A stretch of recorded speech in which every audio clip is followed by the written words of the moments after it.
Une victoire militaire, c'est quand on impose sa volonté à l'adversaire. L'Iran vient d'imposer sa volonté aux USA et à Israël. LFI a lancé une pétition avec plus de 600 000 signatures en prétendant que si vous avez le malheur de voter cette loi, plus personne ne pourra en France critiquer le gouvernement d'Israël. Ce qui serait totalement liberticide. C'est totalement faux. C'est une fake news. Salut tout le monde, j'espère que vous allez bien. Donc aujourd'hui, nouvelle vidéo zapping. Aujourd'hui les amis, on tourne sur X sur regarder quelques tweets. J'en ai pas énormément aujourd'hui, mais bon, ce que j'ai, ça va faire le taf. Donc on ne perd pas de temps, petit like pour la force, petit commentaire pour le référencement. Et ceux qui sont sur téléphone, merci de booster cette vidéo. Allez, on enchaîne avec la première séquence insolite qui nous vient de Marcel. Alors là les amis, quand je suis tombé dessus, honnêtement je pensais que c'était fake et pas du tout. Il a posté ça sur TikTok, vous allez voir. Donc là c'est marqué le TikTok de Finito, c'est chaud. Et là c'est Gabriel Attal qui a marqué POV, moi en train d'écrire mon livre. Regardez.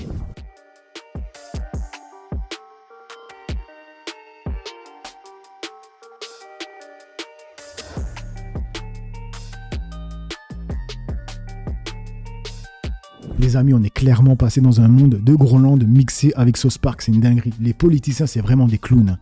Du coup, dans les commentaires, ça nous dit quoi? Son bouquin ne tient que sur une feuille. Prochaine une de Paris Match, ils font aussi les divorces, finito, et ils sont pas prêts, déclare sa flamme à Jordan. Il est gênant, sa bibliothèque est plus petite que celle d'un enfant de CP. Et regardez sur TikTok, je ne mentais pas, voilà son compte. Et la vidéo est là, elle a fait 32 000 vues. C'est une folie. La nouvelle génération de politiciens. Ok. Du coup, on passe sur le compte de Testicrossi qui ont marqué « On préfère annuler l'inauguration prévue demain à Saint-Denis ». Et là, il faut comprendre en fait qu'on a une société qui préfère annuler l'inauguration qu'ils avaient prévue à Saint-Denis parce qu'ils savent pertinemment que s'il y a des débordements, en fait, les chaînes comme CNews vont tomber sur Bali Bagayoko. C'est une folie, on en est là les amis, regardez. Malheureusement, l'inauguration de ce samedi est annulée à Saint-Denis. Celle des Mureaux est bien maintenue ce dimanche. On a préféré annuler nous-mêmes, même si nos inaugurations sont toujours bien passées. Là, on n'a pas voulu prendre de risques parce qu'à Saint-Denis, à chaque fois qu'il se passe un truc, c'est direct relayé dans les médias. Et le maire, on l'apprécie énormément et on veut pas lui porter préjudice. On préfère reporter une prochaine fois. Je peux garder la PlayStation ou pas? Non, je viens de dire on reporte. De toute façon, t'as déjà la Play, toi. J'ai la 4. Et du coup, dans les commentaires, il y a Bali Bagayoko qui leur répond en disant « Merci la team des numéros 10, je vous apprécie aussi énormément. Les fachos vont avoir beaucoup de mal car la conscience de masse est en mouvement. » Il y a aussi Antoine Lemouan qui a dit « Vous avez totalement raison, la droite, l'extrême droite et les médias utilisent tout et n'importe quoi qui se passe à Saint-Denis pour dire que tout est de la faute du maire. Bon courage à vous pour l'inauguration quand elle aura lieu. » Du coup, on passe sur le compte de LCP, c'est avec Prisca Teveno qui a dit « J'ai honte du spectacle donné ce matin dans l'hémicycle. La gauche politique est complètement soumise à LFI et s'oppose maintenant officiellement aux travailleurs. » J'ai honte du spectacle donné ce matin dans l'hémicycle à l'Assemblée nationale par cette gauche politique qui est complètement soumise à la France insoumise et qui du coup s'oppose maintenant officiellement aux travailleurs, à leurs demandes, à leurs revendications, à une volonté aujourd'hui de pouvoir progresser dans un certain nombre d'acquis qui seront contrôlés, réglementés et sécurisés.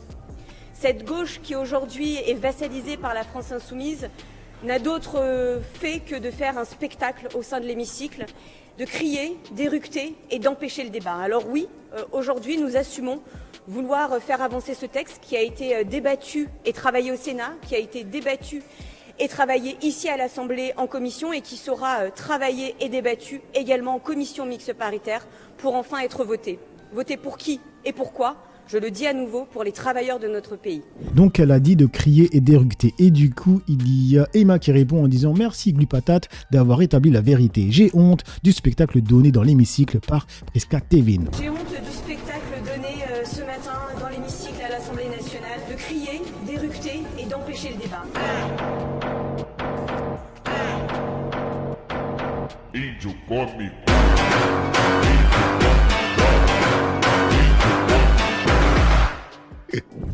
Il est trop fort dans les montages, mais la tête qu'elle fait, regarde-moi ça. Du coup, on enchaîne avec Ahmed et c'est marqué la Gen Z et sa liberté de penser. Et là, ça parle de Bardella et son petit shooting. Alors comme ça, Jordan Bardella sortirait avec une princesse, Maria Carolina de Bourbon, héritière d'une grande famille aristocratique. Les médias sont déjà en train de se régaler, mais ils ont peut-être oublié un détail, cette famille est impliquée dans l'affaire Jeffrey. Parce que oui, c'est grâce aux parents de Maria Carolina de Bourbon que Jack Lang et Jeffrey se sont rencontrés pour la première fois, dans un dîner qu'ils ont eux-mêmes organisé, en invitant le gratin des mangeurs d'enfants. Mais non, c'est pas pour ça que les médias nous parlent de Jordan et de sa princesse. Non, l'objectif c'est plutôt de lui faire un coup de com'. D'ailleurs, ça ressemble vraiment beaucoup à une mise en scène. Quand vous regardez les photos, ça paraît pas du tout naturel. Et c'est même en fait une spécialité de l'extrême droite pour se faire de la pub, ce genre de truc. C'est par exemple ce qu'avait fait Jean-Marc Morandini en 1996. Vous savez, le mec qui est sur CNews et qui continue de dire des trucs horribles alors qu'il a été condamné par la justice pour corruption de mineurs. Et bah ce mec-là, en 1996, avait inventé une fausse paparazzade avec la princesse Ruspoli pour se faire un coup de com'. Mais que ce soit vrai ou que ce soit faux, on s'en fout un peu. L'objectif c'est de savoir pourquoi ils sortent ça maintenant et pour cacher quelle autre histoire. Et bah le 7 avril, je sais pas si vous êtes au courant, mais Marine Le Pen a fait un petit dîner en Soum Soum avec 15 des plus grands patrons français. Et dans ce dîner ultra secret, vous trouvez vraiment tout le gratin du patronat français, de Bernard Arnault au fils Bolloré, en passant par Pierre-Édouard Stérin ou Patrick Pouyanné. Et c'est là où je comprends pas parce qu'on m'assure que le RN n'est pas financé par les milliardaires. Les milliardaires ne financent pas le RN, sauf quand Bolloré paye le théâtre Marigny pour que Jordan Bardella aille faire le pitre. Les milliardaires ne financent pas le RN, sauf quand Bolloré rachète des maisons d'édition pour faire des campagnes politiques déguisées pour le Rassemblement National en publiant les livres de Jordan Bardella. Le tout, s'il peut lui faire prendre 700 000 balles au passage, ça passe aussi. Les milliardaires ne financent pas l'extrême droite, sauf quand Pierre-Édouard Stérin décide lui-même de financer l'extrême droite à hauteur de 150 millions d'euros sur plusieurs années. Pierre-Édouard Stérin, c'est pas du tout un milliardaire qui finance le RN, sauf quand il rachète l'ancienne maison de Jean-Marie Le Pen, sauf quand il rachète des médias, des journaux, des plateaux télé, des comptes Twitter, et en fait tout ce qui est possible pour que sa société de souche blanche, parce que c'est de ça dont il parle lui, arrive au pouvoir un jour. Dans ce dîner, il y avait aussi Patrick Pouyanné, le recordman des milliards d'euros, patron de Total. Lui, sa stratégie, c'est d'attendre qu'il y ait une crise ou une guerre pour s'enrichir massivement pendant que tout le monde est en train de payer, donc on est sur de l'ordure de première. Bernard Arnault, patron des patrons, était là aussi, et c'est quand même la première fois qu'il accepte de rencontrer le Rassemblement National. Donc il va commencer à falloir se poser des questions sur les liens entre le patronat, l'argent et l'extrême droite. Parce que oui, on est au courant que les milliardaires, les puissances de l'argent et les grands capitalistes financent l'extrême droite partout dans le monde pour qu'elle arrive au pouvoir et qu'en France c'est le RN, mais on est quand même sur quelque chose de différent quand Marine Le Pen rencontre directement les patrons pour prévoir un programme politique une fois qu'elle sera au pouvoir, c'est-à-dire nous marcher dessus et faire en sorte que eux conservent bien leurs milliards au chaud tranquille. Du coup, ça nous dit quoi dans les commentaires? J'adore ce jeune, il faut qu'il continue comme ça. Jeffrey, serre-nous des glaçons pour aller dans le Bourbon. C'est exactement ça, ce sont des charognards qui reniflent l'influence et comme ces derniers temps, ils ont grave la cote chez les Français, la team Bardola. Du coup, on enchaîne avec l'informatrice et là c'est avec Bellamy, donc Bellamy, professeur de philosophie, député, chef de file, les Républicains au Parlement européen. Elle a marqué « L'immonde ordure, je ne souhaite que le malheur à cet homme ». Sur l'action que mène Israël, est-ce qu'aujourd'hui vous considérez que ces frappes sont disproportionnées ou pas? Mais encore une fois, je le redis, le grand problème c'est que...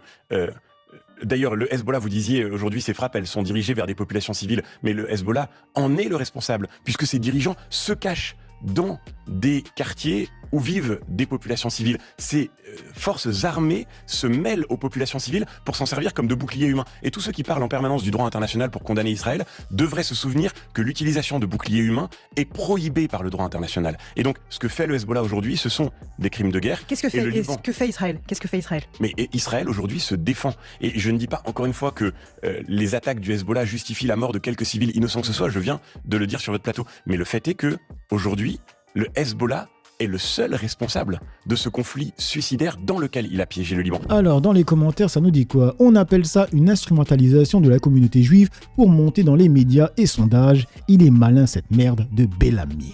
Du coup, on enchaîne avec le compte de l'œil média qui a marqué pourquoi l'Iran sort vainqueur de la guerre contre l'Iran. Sébastien Renaud, spécialiste de l'Iran et auteur de La modernité iranienne. Et bien voilà, toute c'est la de là que vient le qu'est-ce que problème. c'est qu'une victoire militaire? Une victoire militaire, c'est quand on impose sa volonté à l'adversaire. Là, l'Iran vient d'imposer sa volonté aux USA et à Israël. C'est-à-dire que qu'est-ce qu'il y avait comme objectif? Changement de régime en Iran. Le régime iranien impose des Américains qu'ils collaborent avec la République islamique d'Iran. Quel était l'objectif au Liban? Éradication du Hezbollah. L'Iran impose que Israël entre en processus de paix avec le Liban. Et c'est là tout le changement de paradigme dans lequel nous vivons actuellement, c'est-à-dire que il faut bien prendre conscience que aujourd'hui c'est l'Iran qui a gagné la guerre, c'est donc l'Iran qui impose le respect dans la région. Et là on change du tout au tout. C'est-à-dire que on va avoir des négociations entre les États-Unis et l'Iran et des négociations entre Israël et le Liban pour la première fois dans l'histoire. C'est-à-dire que la paix par la force a échoué. On rentre dans un processus de négociation. Du coup, ça nous dit quoi dans les commentaires? Cette grosse blague et les journaleux boivent ses paroles. Rira bien qui rira le dernier. Next stop June. Tous les fachos et les islamophobes vont chialer, mais la réalité, le score est là, les USA ont ramassé une branlée. Et du coup, on passe sur BHL avec le compte de Spectateur FR, c'est marqué « BHL, fervent défenseur du régime israélien, affirme que ce n'est pas Israël, mais l'Iran qui cherche à coloniser le Liban. » Je sais aujourd'hui qu'il y a une situation de colonisation du Liban par l'Iran. Regardez d'ailleurs quel aveu. L'Iran, qui à la veille des négociations dit « Ah oui, mais on veut que ce soit lié à un cessez-le-feu au Liban ». Comme si le Liban faisait partie de leur périmètre, comme si le Liban était une colonie. Ça, c'est insupportable. Alors, Donc ça, c'est insupportable. Quand l'Iran demande un cessez-le-feu aussi pour le Liban, ça veut dire que l'Iran veut coloniser le Liban. Mais par contre, quand il y a des colons qui viennent prendre des terres en Cisjordanie, ce n'est pas de la colonisation. Hein? Ok. Du coup, on termine avec le compte de Moumou qui a marqué « Si vous hésitez encore à signer la pétition contre la loi liberticide Yadan, voici l'ultime argument. » C'est avec Franck Tapiro. Écoutez. Bonjour. Ce message s'adresse exclusivement aux députés de l'Assemblée nationale. Mesdames et messieurs les députés, je voulais revenir avec vous sur cette polémique qui entoure le projet de loi Yadan contre les nouvelles formes d'antisémitisme que vous devez voter jeudi prochain à l'Assemblée.